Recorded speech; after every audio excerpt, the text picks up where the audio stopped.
안녕하십니까 여러분들. 정말 이제 1월 2023년 희망찬 새해가 밝았습니다. 여러분들 개인과 그리고 대내에 항상 좋은 일만 있기를 바라고요. 우리 방송도 더 균형감 있고 더 예리하고 더 재미있는 방송으로 만들어 가도록 하겠습니다.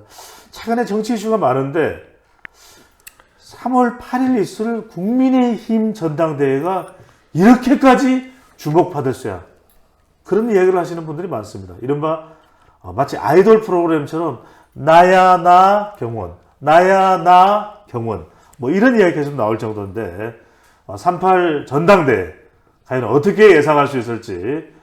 자, 지난주에 지난 방송에서 차기 국민의힘 당대표는 김기현이다 이렇게 예상을 해버리셨어요, 그죠? 제가 그랬나요? 네네.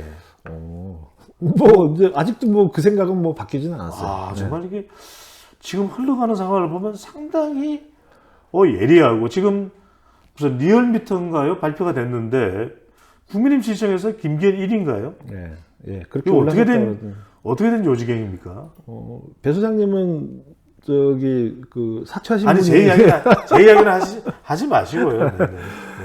뭐가 어떻게 돼요? 네. 뭐 그 주사가 만약에 맞다, 예. 뭐 맞냐 틀리냐를 갖고 또 이제 그 약간 논란도 있는 것 같긴 하지만 예. 주사가 맞느냐 틀리냐, 예. 그럼 뭐 또 다른 평가가 있을 그렇죠. 뭐 테고요. 그거는 뭐 또 다른 얘기고, 또 틀리다고 해봤자 밝혀지기도 어려워요. 어쨌거나 저쨌거나 국민의힘 지지층에서 김기현 의원이 가장 높게 나왔다는 것은 윤심이 작동했다 이렇게 봐야 되겠죠. 그러니까 당 지지층, 예. 지지층 입장에서는 윤심의 영향을 받았다. 아하. 뭐 이렇게 이제 그렇게 봐야겠죠. 예. 뭐 근데 윤심의 영향을 받았다기보다도 예. 물론 이제 나경원 전 의원이 그 저출산 부위원장 저출고령 사회위원회, 그리고 사회위원회. 이제 기후 대사 예. 기후 그 두 가지 이제 장관급 직책을 해임당했다. 아하. 뭐 해임당했기 때문에 윤심의 표현이 명확했다. 예. 그러면은 괘씸죄다. 뭐 그러면은 이제 당 지지층 내지는 뭐 당원들 입장에서는 예. 이거는 나 전 의원이 아니라 뭐 이쪽인가 보다. 예. 뭐 이제 뭐 그런 사인이 명확하게 이제 받았다. 예. 뭐 그렇게도 해석이 되죠. 혹시 하나 여쭤보고 싶습니다. 그래도 최근까지도 국민의힘 지지층에서 줄곧 국민의힘 지지층에서 선두를 달리는 나경원 전 의원인데, 윤석열 대통령도 또 이른바 친윤 윤핵관도 나경원 전 의원의 당권 도전을 탐탁치 않게 생각하고 사실상 쳐내는 형태가 돼버린 결정적인 이유는 뭐라고 봐야 될까요? 글쎄요. 예. 그러니까 나경원 당대표는 아니야 이렇게 고개를 절레 흔든 결정적인 이유. 제가 볼 때는 예. 그 나경원 또 잘 아시잖아요. 아니 그 잘하는 거랑 예, 알았습니다. 네. 제가 정치 기자를 몇십 년 했는데 모르는 사람이 어디 있어요? 네. 대부분 많이 알죠. 화를 내시지 말고 무서워요. 네. 제가 얘기하려는 거를 예. 잘한다고 하고 말을 끊어버리니까 무슨 말을 할지 예. 까먹었잖아요, 제가. 나경원 의원 생각이 중요한 게 아니에요. 왜 나경원 의원 생각이 뭐가 중요해요? 저기 대통령실 생각이 중요한 거지. 예. 그 방금 저한테 물어본 것도 뭐였죠? 난 뭘 물어봤는지도 까먹었네. 왜 대통령과 또 윤핵관에서 나경원 전 의원을 배척을 하는 걸까? 그러니까 그 배척하는 거는 이쪽에서 배척하는데 나 의원 예. 생각이 뭐가 중요해? 이쪽에서 배척하는 건데. 근데 제가 볼 때는 예. 그 저출산 고령화 그 부위원장 부위원장. 그 부위원장직을 준 게 석 달 전이잖아요. 예. 석 달 전에 줄 때 이미 그림은 다 그려졌어요. 이미 당근은 아니다. 아니다가 아니라 당권은 안 나가겠지라고 생각하고 석 달 전에 그 직을 준 거예요. 물론 그건 예. 명시적으로 서로 얘기는 안 했겠죠. 네. 그렇지만은 장관급 그 직을 불과 석 달 예. 전에 줄 때는 이거를 하고 요 정부 조직에서 열심히 예. 일을 하겠지, 당에서 일을 하지는 않겠지라고 예. 서로 무언의 그 교감이 있었다라고 대통령실은 생각을 한 거겠죠. 예. 그렇지만 나 전 의원은 그렇게 생각을 안 했나 보죠. 뭐 그렇게 생각을 안 하고 자꾸 이제 당권 쪽으로의 얘기가 흘러나오니까. 예. 아니, 석 달 전에 이미 무언의 약속이 다 이루어진 눈치, 거, 코치, 뭐 기치가 이루어진 빨랐었어야 걸로 되는 알고 건데. 있었는데 그게 아니네. 그리고 이쪽 조십산 고령화 관련해서 이 정부 쪽하고 협의가 안 이루어졌다라고 하는 뭐 그런 내용을 발표하면서 오히려 이걸로 뭐 자기 그 선거 캠페인을 하나 뭐 이제 그런 어떤 의심도 샀고. 홍 기자님, 이게 일각에서 이야기하는 이준석 대표 또 유승민, 나경원 전 의원으로 이어지는 이른바 왜 그래 시리즈인 거네요. 윤핵관 쪽에서 볼 때는 왜 그러니 니 준석, 왜 그래 유승민, 왜 그러나, 왜 눈치 못 채나, 뭐 이런 겁니까? 그게 아니라 제가 아까 얘기했죠. 석 달 전에 이미 다 그림은 그려진 거라고. 그림은 그려졌는데 뭐 눈치가 없어서 그런 게 아니라 눈치가 없어서 그런 게 아니라 그 사이에 이제 여론조사가 계속 나오는데 뭐 이게 당 지지층에서 1등이 계속 나오니까 그 저는 사실 그 온갖 선거 다 봐왔잖아요. 배 소장님도 지지율이 깡패 아닙니까? 그렇습니다. 지지율 높은데 어떻게 참아요?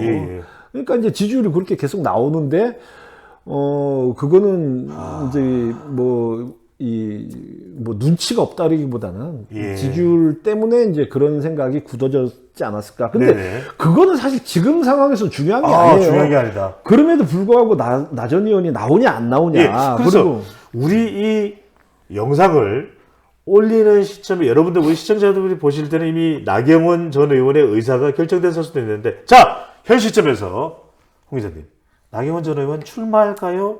포기할까요? 출마할 가능성이 더 높죠. 아, 그렇습니까? 아니, 저출산 고령화 부위원장 집도 해임당했는데, 그걸 뭐를 해요? 아니, 그럼 이렇게 되면은 반윤으로 윤석열 대통령과 대립을 하게 되는 건데. 아니, 대립한다고 무슨 뭐 세상이 뭐 두 쪽 나는 것도 아닐 거고, 본인 입장에서는 본인의 정치적인 안 나가도 쭈그러지는 거예요.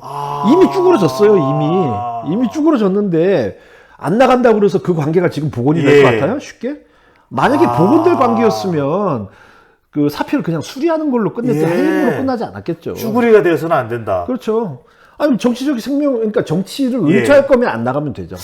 근데 지금 상황을 보자면 윤심은 김기현 의원에게 가 있다. 그러면 저 나경원 전 의원이 이렇게 출마를 놓고서 또 파장이 일어나고, 그럼 안철수 의원은 어떻게 되는 겁니까? 오부지리할 가능성이 있죠. 그래요? 아니 교선 투표 2명이잖아요.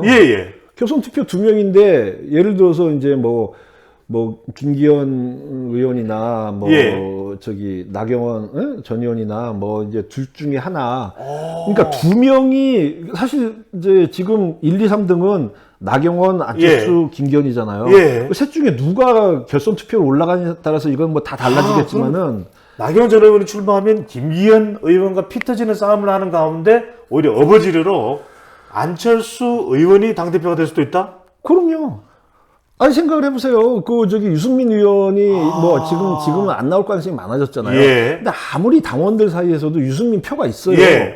그러면 교선 투표로 가면 유승민 표 내지는 뭐 비윤 반윤 당원들이 있을 거 아닙니까? 옛날처럼 당원이 재작년만 해더라도 26만 명일 때랑 지금 거의 100만 명 육박할 때랑 달라요. 지금 당원 내에서도 비윤 반윤 충분히 있어요.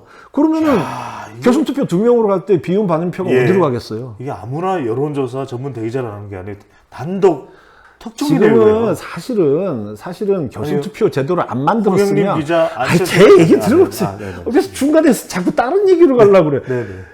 지금 교선투표 제도를 안 만들어 놨으면 사실은 김기현 오늘 리얼미터 조사가 그렇게 나왔다고 하지만 김기현 의원이 1등 날 가능성이 굉장히 높아요.